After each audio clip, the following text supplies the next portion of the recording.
generic. Maybe they are personalized. Maybe they are of some use. Don't give the gifts only for the sake of giving. It should be it should show the concern, the love, and the care. This reminds me when I was this was around 12 years back, when I used to write the songs I love. And once my son came and asked me, "What are you doing, mom?" I said, "I'm writing so that I can make a record of it." And the other birthday, I got a beautiful pen drive from both of my kids with all those songs in it, which are very dear to my heart and near to my heart. So this is the kind of gifts you should give. And physical touch. Physical touch means a handshake, a warm hug, or maybe sometimes cuddling with your kids, giving them kisses when they achieve or they don't achieve. Don't always be, but don't make them discomfortable. Like, you should be touching the person which will not feel that you are feeling discomfort. So that type of touch, this is a kind of a language. This is a non-verbal language. Here I can easily say about a non-verbal communication. This non-verbal communication have a great impact within us. So when we do this, these 5 languages will help us a lot when we are serving. So now I have one more question, and that while serving others, what matters the most? You can write in your chat box about your reply of A, B, C, and D, the resource or the help we provide. B is the sensitivity of our words and approach. C, both equally shape the impact of the service given or depending on the situation. Please do this. Please write it in your chat box. While serving others, what matters the most? All are so knowledgeable, nagaRAJU sir, I can tell you. There are many who have written C, and there are some who have written that yes. Okay. So yes, resources or help we provide can be monetary, can be for food if we provide to somebody food or hunger, but they are very basic needs. Sensitivity in words and approach will not always fill your stomach, I'll tell you. There are some needs, this will be not only achieved through soothing words.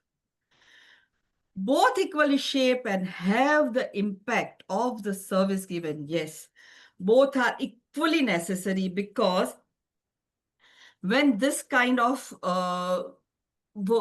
service is given, when we impart this kind of services, they both have, because it will not show as if you have done only for the charity. It will show your empathy towards the service. It will show your genuine kindness when you are serving. So whenever you serve, it should be both your approach, your language, because that will matter the most when you are serving that person. So please, I would request each and every line member, don't think and don't stretch yourself, or don't say the regrets about the past when you are serving others. Serve with full-heartedly, full supportively, and that will make an impact forever.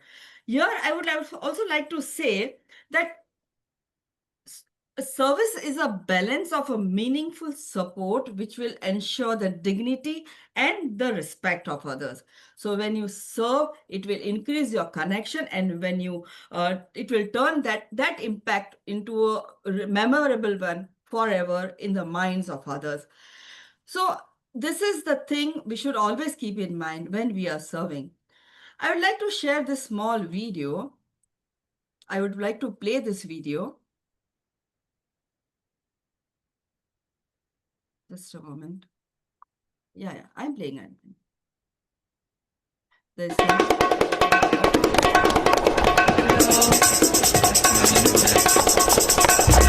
Good afternoon, and 146 is ready to taxi. Mr. Smith, hold on just a minute, I'll just check for you. He's just boarded.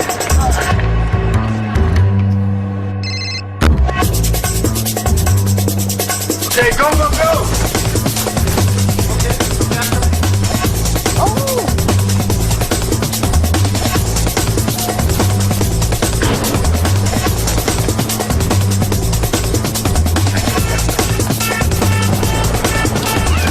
Pas grave, c'est celle ou 146.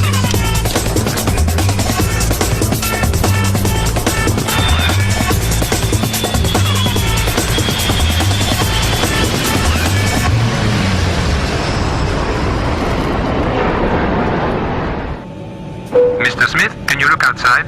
There's a message for you.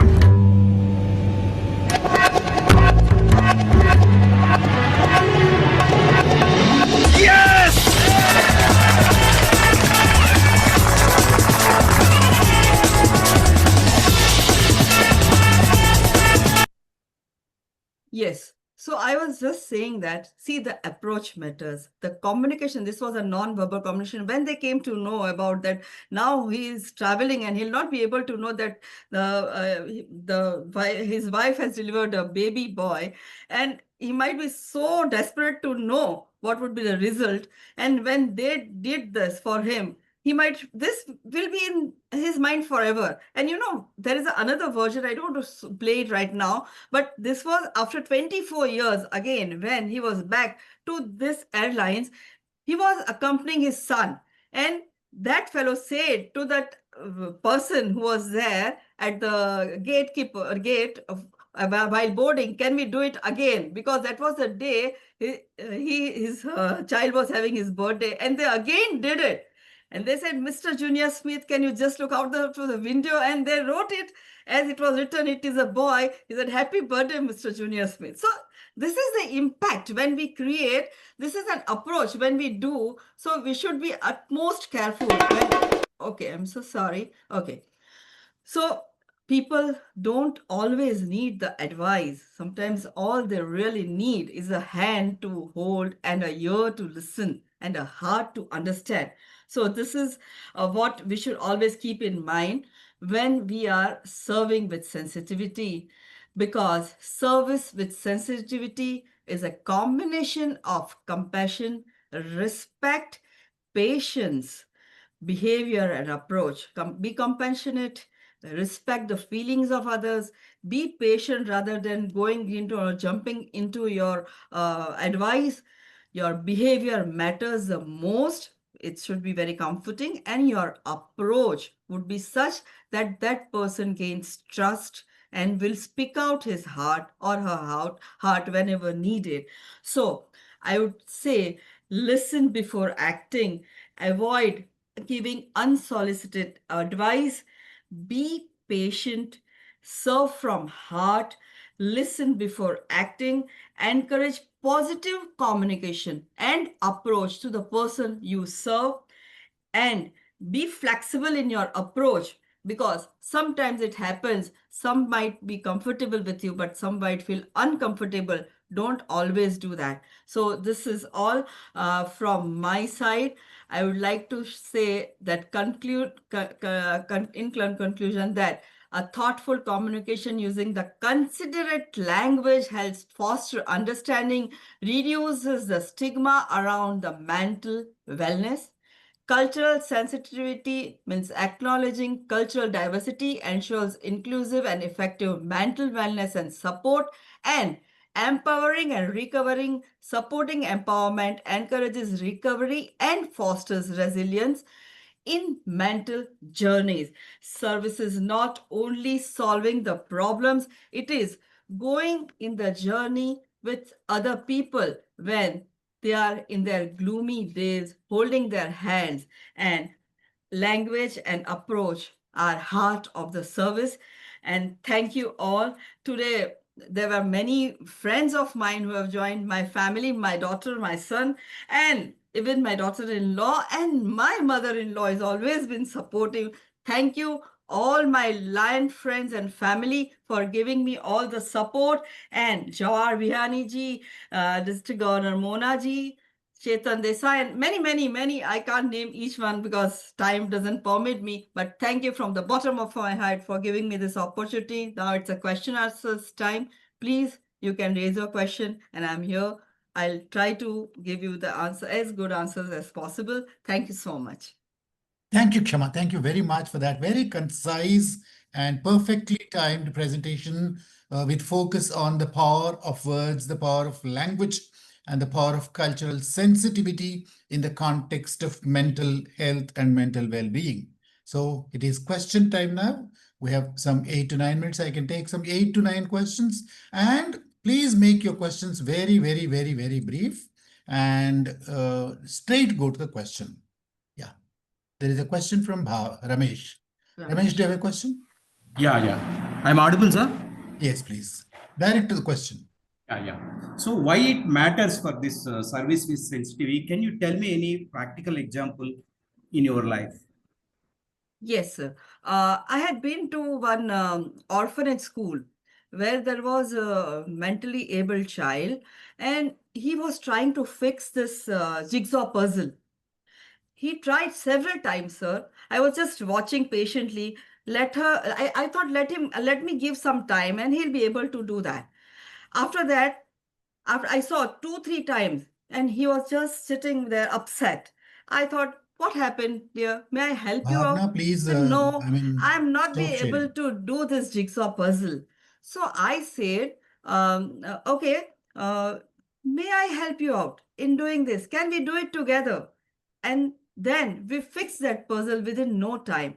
And that gave him a satisfaction, not only satisfaction, to have courage to do something different next time. Whenever he'll remember that no, he also can do it. So these are some challenges. Not only that, even elders, even I'll tell you, there are some chores in which our elders are not comfortable.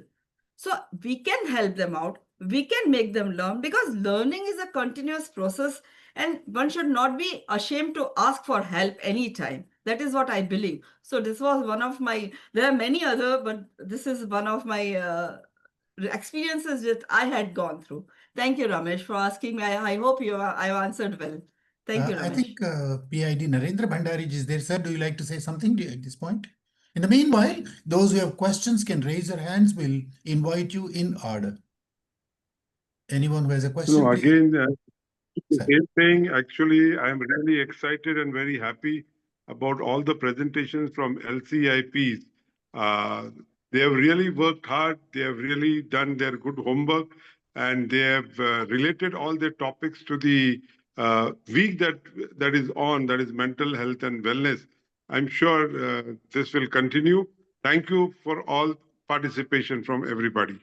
And one thing I would definitely like to tell you, nagaRAJU, that all the participants are excellent. The presenters are definitely excellent, but the participants are so attentive and so responsive, really great. And you actually, it's a good environment that we have been able to build up.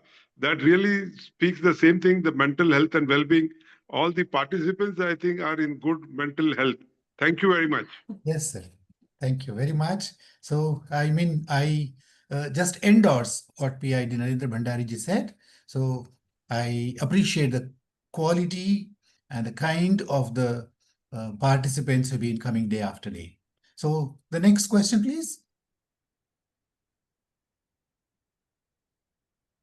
I think we should do more work into old age homes, meet them. Just go there, comfort them, sit with them, spend some good time. I have seen there are many hospitals also where there are nobody to take care of.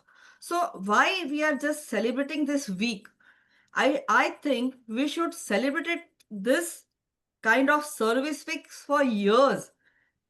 Those who have time, please, we should give our valuable time to the persons who need, and the persons who really need to talk and let their heart out. That is what I also believe. Kshama, I have a question for you. Yes, sir. Considered whether words heal or hurt. And I just would like to ask you if words themselves, do they have power to heal, or is it the tone that hurts or heals? So I think sometimes it's not the words that matter, but the tone that matters. Do you agree with that? Yeah, sometimes it is a tone that matters, but if that tone put in the right way, in the right words are used for explaining, though it is very difficult sometimes to express, or I'll say when we get a feedback, sometimes we have seen it's a sandwich feedback. Generally, you know about it. So when we do that, though the tone matters, the words also matter. So both are, Got it. I think, a balance of words and your tone makes all the difference, because we have to do that. We can't just be very quick in giving our advice, or we should just think about it. Just take a little bit of time, see what the situation is, and then if you let out, then it would be, I think, best way to that the words might have more power than the tone, or sometimes the tone have more power than the words. So both are complementing each other, sir. Thank you very much. Because saying sorry is different from sorry. Yes, So, sorry. If you say yeah, sorry, it Srinivas doesn't has a mean, question, because it it is seems. not coming out from your heart, sir. Yeah. Because yes, Srinivas, do you have a question? Yes, sir. Kshama, there was a yes, research conducted. Now, tone and the content of the word with the body language. Body language, I'm told, plays a major role in the way we communicate. So I yes. think it should be a balance of all the three. What? All the three, all the three. That is what, sir. It's a combination of your approach, your words, your tone, your behavior, your attention to what the person is saying. And this all makes it easier for you to understand the person's feelings and act accordingly. Because sometimes we have to give time, we have to give them space to let their heart out. We can't just force them to do that. So sometimes it happens that we have to do that.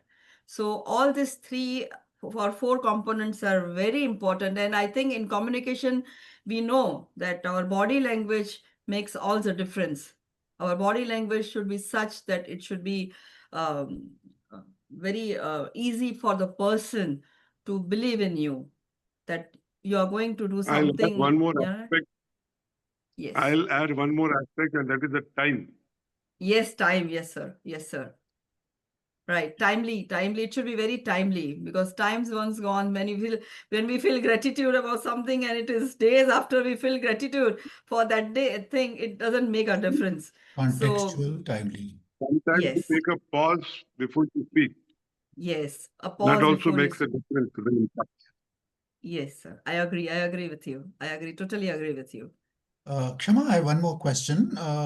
In terms of communication with others, I think quite a lot of good, positive, supportive points you've made, and they're all useful. When I'm talking about my own mental health, is there any language? Are there any words that help me improve my own mental health? Yes, sir. Definitely. Whenever there are times when we feel low, when we feel that we are out of this place and we just want to finish this off. And there are many a times, I think each and everyone are going through that phase some or the other time. Just give yourself some time. Do something you like. Do something you love to. That will misplace that feeling of yours during that hour, and once that hour is gone, you will feel better.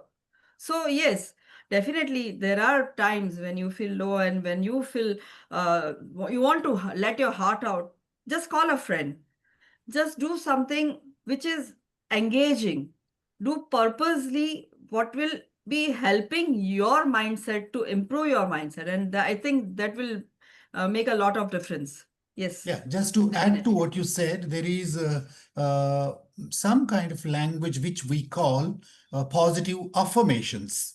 So Positive I affirmations. I Yes, am loved, I love, I am kind, I am happy. So these I'm kinds of happy. sentences, these kinds of So when we say affirmations. you are weak, we can say, I would like if you focus more on this thing and you can do better. When we say something like this, that you are weak in this, that is a negative word. So don't use all those negative words when you are talking to somebody. Thank you Yes. very much, Shama. That's all the time we have for the first session. Now I invite Renuka to make the second presentation. Renuka, please Yes, introduce sir. yourself and begin.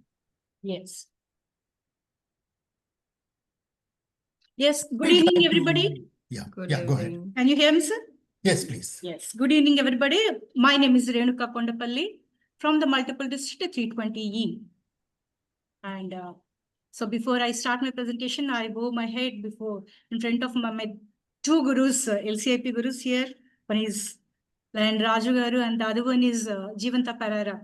So under whose guidance I can pass through this LCIP. So I've been a teacher for the past so many years. Perhaps I don't know. From the age of 15 years, I was a teacher, and still I'm continuing this teaching. So aptly, today's topic is also youth matters and mental wellness for the students. Rather than from the slides or rather than from the Google search, I think I can speak from my own experiences. That would be better. Before I start that, this is my first ever Zoom presentation. I try to share my screen.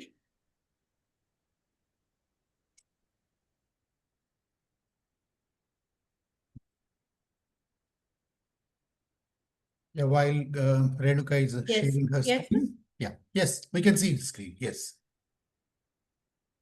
Yes. So before that, all of us, let's remember your childhood and try to make your childhood face. Maximize your screen, Renuka-ji. Sir? Maximize your screen. Yes, yes. Go to the full screen mode. Not that. That is maximizing, not maximize. Go to full screen mode.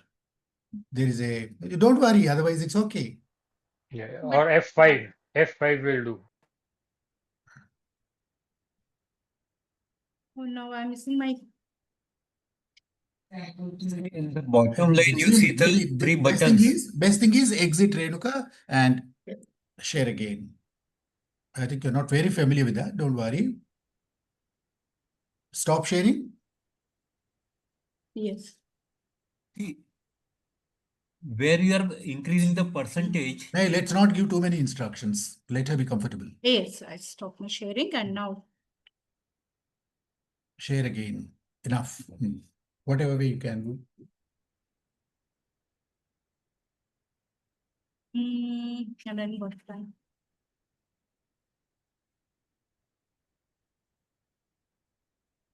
Not.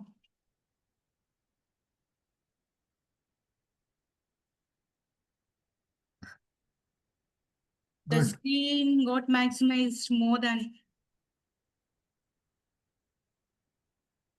Yes. Is it okay? Yeah, go ahead. Yeah, it's okay. Okay.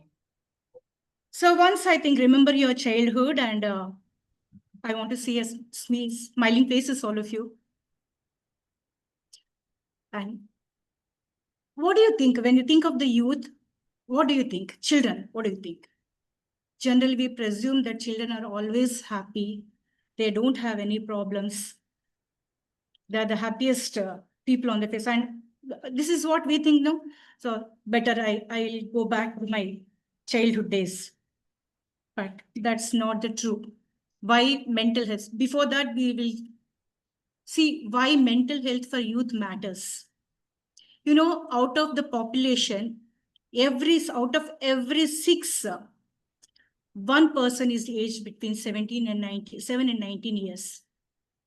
And for that, if you call them adolescence is a unique and formative time. So whatever experiences they have in that age and whatever mind condition they have, that helps them to the later part of the life. And human beings have mind and body coordination. For students, mental health impacts how they learn and behave. So what are the common mental health myths? So when we think of the children, we think children do not have mental health disorders. And we also say mental illness may be a choice. You are just acting. Suppose when children, we see them, they are frustrated or they are acting in a weird way. We say that mental illness is a choice. You are just acting. And also one more very common myth is medication cannot help mental disorders. Is it true? But You know, the shocking statistics. The worldwide survey says that globally, 1 in 7 between 10 and 19-year-old experience mental disorder. And 15% of the global burden of diseases is in this age group. That is, whatever we talk here, you youngsters or youth or students, this age group. And depression, anxiety, behavioral disorders are common among the leading causes of the illness. The most of the illnesses, as we have been talking from the beginning of this series, most of the diseases are psychosomatic diseases, we say.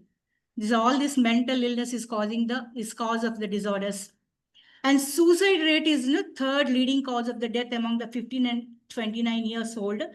This is a mental illness is the cause for the suicides. And the consequences of failing to address mental youth health conditions. What happens if these mental conditions, mental illness is not addressed? That extends to this mental illness extends to their adulthood. And adulthood, it is also both, it impairs them physically and mentally, and it limits their opportunities to lead fulfilling and adulthood life. So let us first see what are the mental health determinants. So what causes the mental health? We all know as students, every one of us might have gone through this phase. Is it being the youth, sometimes we must have felt depressed or low mood or something. So these are the common causes, common reasons why the mental illness causes. One is the more risk factors they are exposed to. As the youngsters, if they are exposed to risky factors like many kinds of abuses, if they're exposed to those conditions, that may lead to mental illness, and also exposure to the adversity. And one more common cause can be a peer pressure. And these days, one major reason is their exploration of identity crisis. They want to behave, they want to look like somebody, hero worshipism, or they want to look like their favorite, whatever. It may be not the filmy heroes. Maybe it is you call the whatever person they like. And you know, the one obvious pressure all the students undergo these days is the examination pressure. That's a major pressure. And we can't neglect the media influence, what the media influence is there. And being a licensed trainer, I can say that if there are more, even the video games, whatever games they play, they also have. In puzzles, it says that psychology says that even the kind of puzzles we give the students to solve, maybe cutting the human body into pieces and rejoining them, and all these also, that unknowingly that creates a negative impact on them. And gender norms, the girl and boy norms, the gender disparities, and this also causes the mental illness, because most of the girls, they maybe towns, the situation is changing, but when you go to the rural sites, still we can see the most of, even in my village, I can see the boys are encouraged to go to the colleges, pursue the high education, but girls, for many reasons, the girls are stopped, girls are deprived of that. That also can cause mental illness in them. And in disparity between the reality and the aspirations, the one more reason, the major reason I can say, because as I'm seeing many students every day, daily life, actually they aspire for, they want to do something more, or they like their visions without understanding their limitations, without understanding the reality. The more the aspirations, the higher the aspirations, you must dream big. Kalam says that you must dream big, but dreams also, when dreams, we have to realize our dreams, reality comes in the middle. So reality, this disparity between what the children are thinking these days and what is the reality and what is their aspiration, that may also cause the mental illness. And one more reason, most of the major problems, they begin from home. We blame the other circumstances, other things, but most of these reasons may also start from the home, the quality of the home, like what they're leading, and what is their relationship with their peers, and what is their relationship with their siblings. That also matters. And one more major reason that can be the violence there, especially the sexual violence and bullying problems that may also cause to mental illness. And parenting, very important thing, harsh parenting, most of the judgmental kind of parenting. And it's one way, if one you can like kill somebody emotionally, is the over judgments or over corrections, or entering into their private space, all these things can cause. And also the socio-economic problems, whatever. So these can cause the mental health disorders among this students age group or adolescents age group. So can we diagnose, just like any other diseases, is mental illness has any diagnosis? Can we know them? Can we prevent them if we know them in advance? Yes. So if somebody is suffering with mental illness, the common signs, warning signs are, one thing is they're always anxious. Anxiety is one thing. And the behavior problems, you can see the way how they are behaving. And depression, you can see that often they are in the depression condition. And when it comes to the education, inattentiveness, they cannot focus on their studies. Or sometimes it may be hyperactive. The more than the necessary, they act hyperactiveness. And one more reason these days I can see among the students is impulsivity. So immediately, whatever they want, that has to happen. Or they take decisions impulsively. They don't think before taking any decision. And the mood swings, if you see, they have very moods are shifting. That may be a sign of they are suffering from any kind of mental illness. Or sudden feeling of the fear or panicness. And maybe common, the parents can identify if there are any changes in the eating patterns. That also may be because normal eating pattern is disturbed. They are not feeling good to eat something, or overeating. That also maybe is a sign that you can identify they are not normal. And if they don't have sleep disorders and other physical symptoms, like if they complain that they're feeling dizzy, or a chest pain, nausea, or headache, or rapid, all these things, these can be the signs. And substance use, maximum is a very major problem. When you see, even in the towns and villages also, the use of the drugs, use of this whatever marijuana, and all these things, alcohol, tobacco, this can be a sign of the mental illness.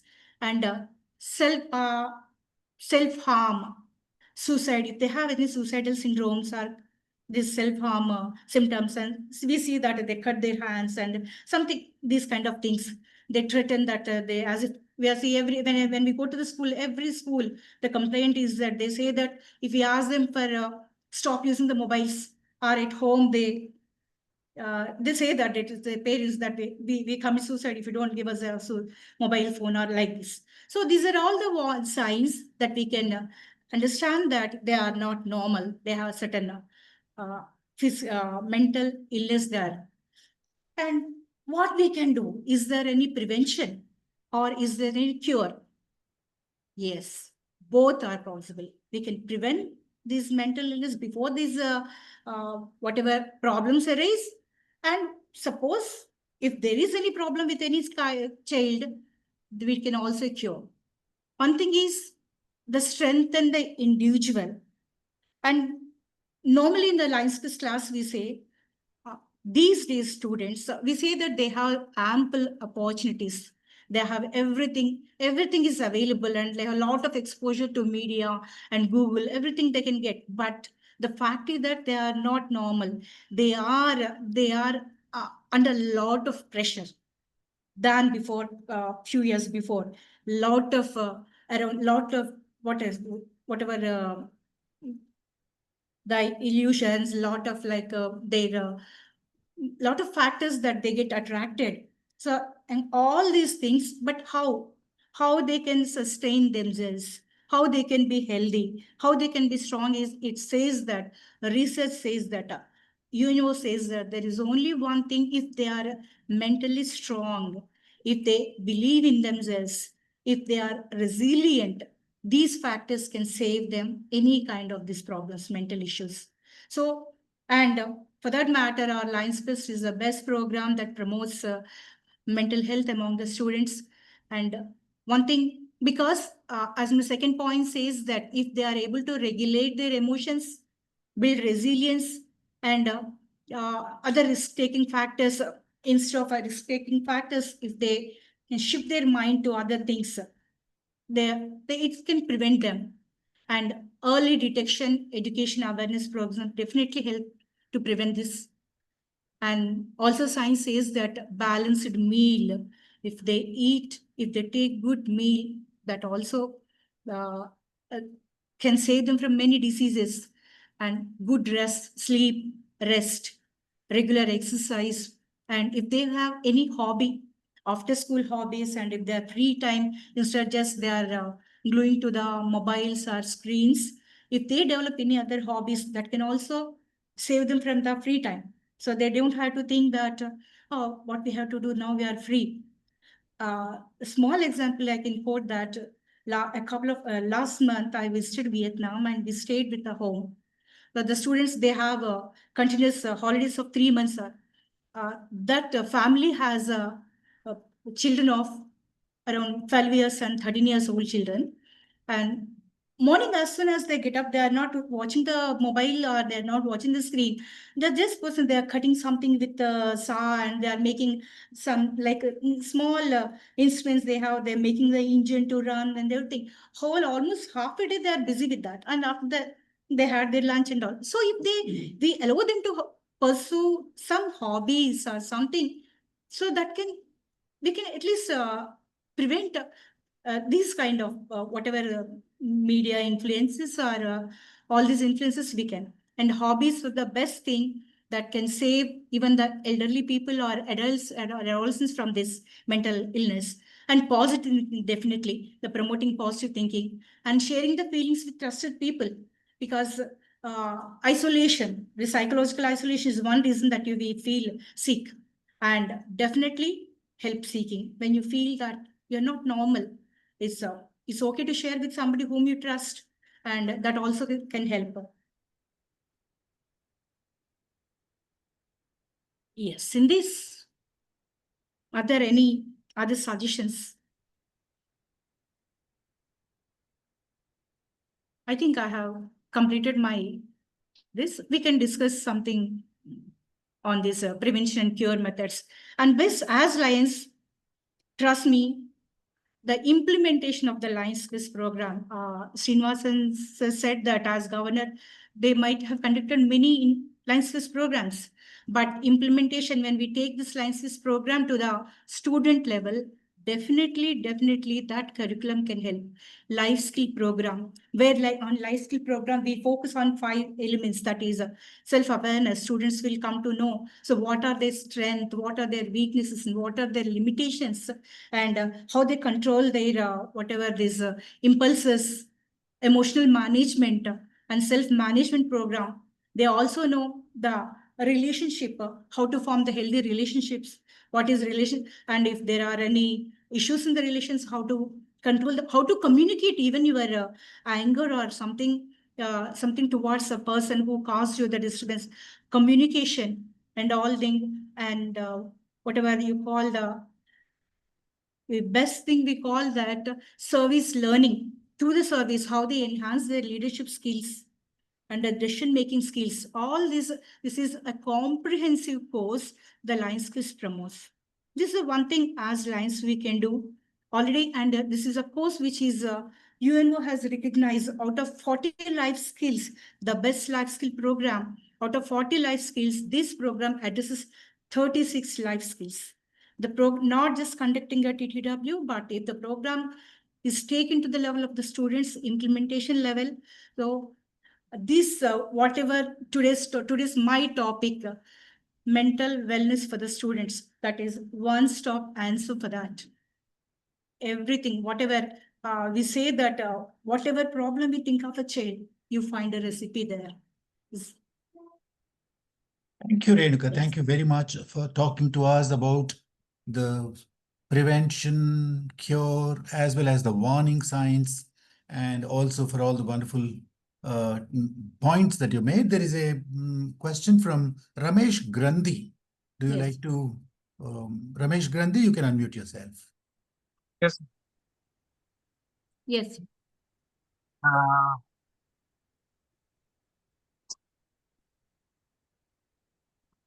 Ramesh, you sir, can go ahead. You are unmuted. like more points on prevention as a parent.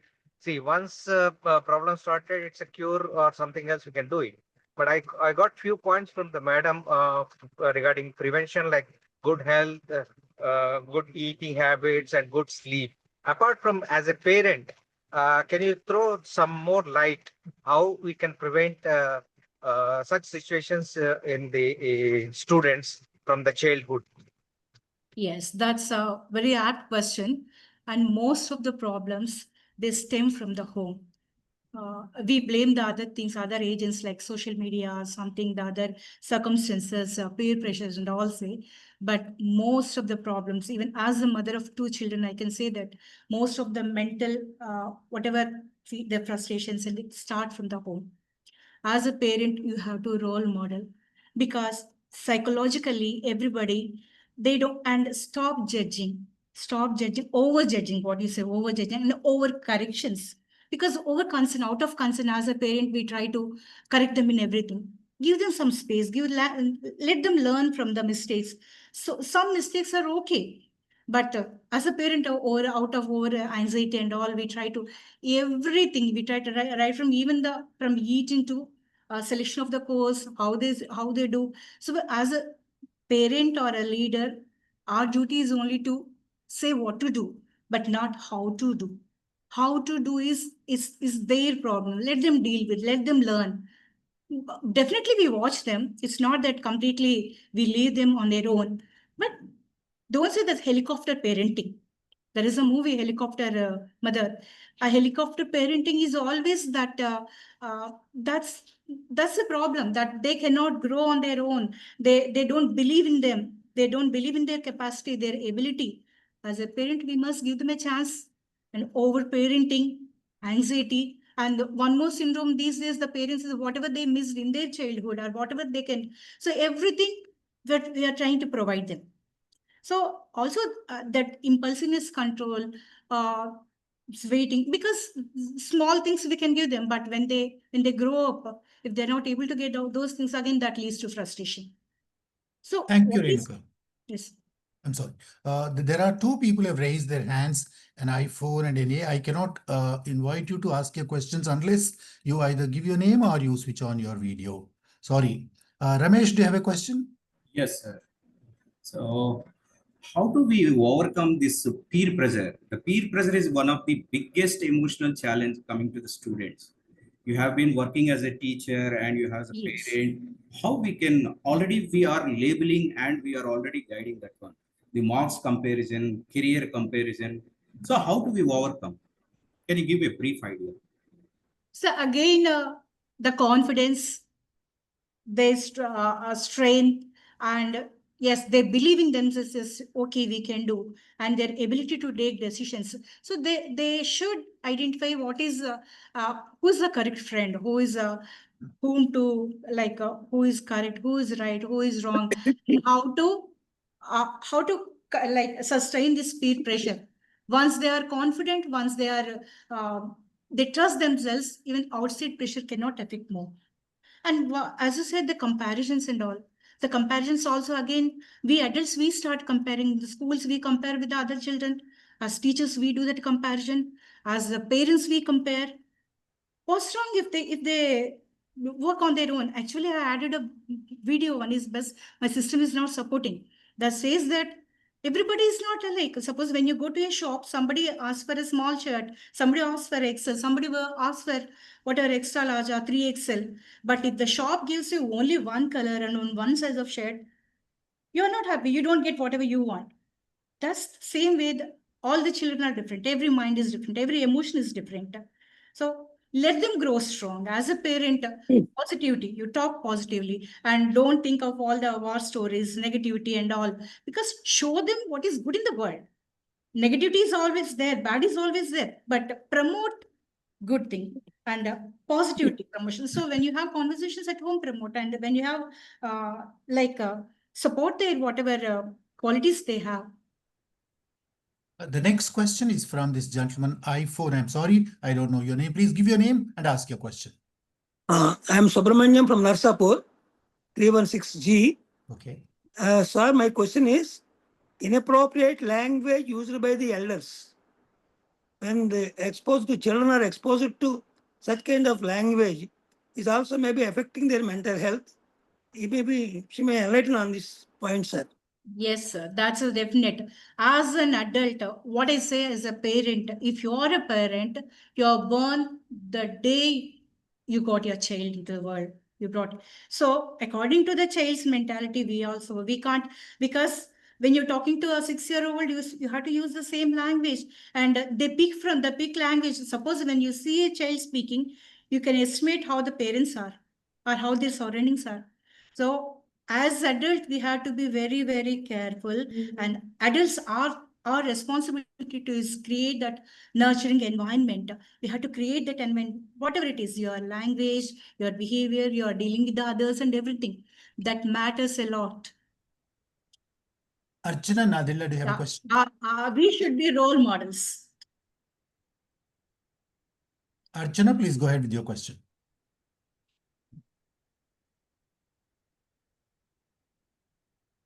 Yes, sir.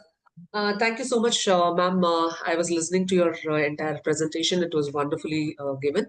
With this, I just wanted to add a few more points. You were asking and discussing about how else if we have to help the people to come out of their emotional, not well-being. So how we can do. So there is one powerful method now in the recent past which is coming up is handwriting analysis and graphotherapy. So through handwriting, we are able to solve many health-related issues, especially the mental issues. Because things which we are not able to do at the physical level, it is possible to just see a handwriting and understand what is the psychological way the person is going through. And with that, we can even understand his mental abilities, mental thinking process, suicidal tendencies, and his personality disorders. So all this, even to the extent of whether this person is too much involved in some kind of a physical abuse, or it could be even like self-sabotage. So all these can be analyzed through handwriting, and that is helping a lot of people to come out of it. And we all know that handwriting is a dying art now.